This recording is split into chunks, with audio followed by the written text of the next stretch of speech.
ஒரு நவீன விஜயதாரியின் கதை. கதை மார்ச் 1986 இல் ஒரு சனிக்கிழமை தொடங்குகிறது. இரண்டாவது மனைவியின் மூத்த மகனாக பிறந்த கதையின் நாயகன்.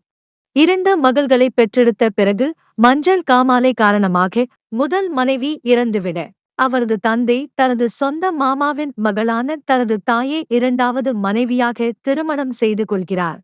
14 வயதில் திருமணம் செய்து கொண்ட அவரது தாய்க்கு 2 முறை கருச்சிதைவு ஏற்பட்ட பிறகு அவர் முதல் மகனாக பிறந்தார். வறுமையின் காரணமாக அவர் தனது தாய் பாட்டி வீட்டிற்கு அழைத்துச் செல்லப்பட்டார்.